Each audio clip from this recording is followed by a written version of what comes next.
हे अर्जुन, जब मैं कहता हूं कि मौन में श्रम करना एक महान शक्ति है, तो मैं केवल कर्म योग की बात कर रहा हूं।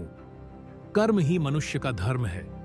जब तुम अपने कार्य में संलग्न होते हो, बिना किसी फल की अपेक्षा किए, तब तुम्हारे भीतर का दिव्य तेज प्रकट होता है।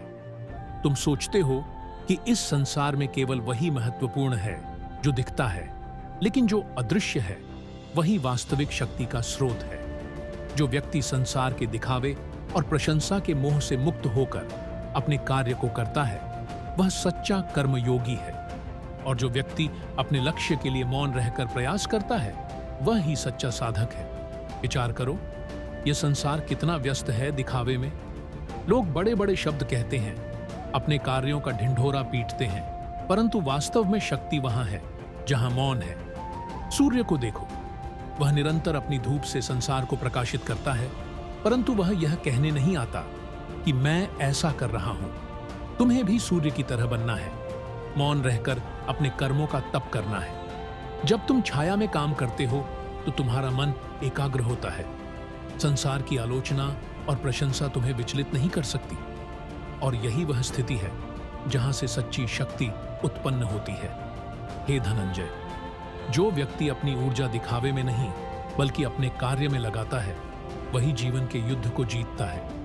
एक बात और समझो, जो व्यक्ति बिना अपेक्षा के काम करता है, उसकी सफलता निश्चित है, क्योंकि उसका मन अपने लक्ष्य पर टिका रहता है, न कि लोगों की वाहवाही पर।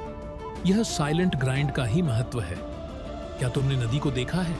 वह शांति से बहती है, परंतु उसकी धारा पर्वतों को भी काट सकती है। जो मौन साधक होता है, वह भी इसी तरह अपार शक्ति का धनी होता है। इसलिए तुम्हें अपनी शक्तियों को व्यर्थ के दिखावे में खर्च नहीं करना चाहिए। तुम बस अपने कर्म पर ध्यान केंद्रित करो। लोगों की प्रशंसा या निंदा तुम्हें भ्रमित न करे। और जब समय आएगा, तुम्हारे मौन तप का प्रकाश अपने आप संसार को दिखेगा।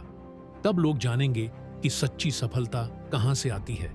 लेकिन तुम्हें अभी केवल अपने कर्म पर ध्यान देना है।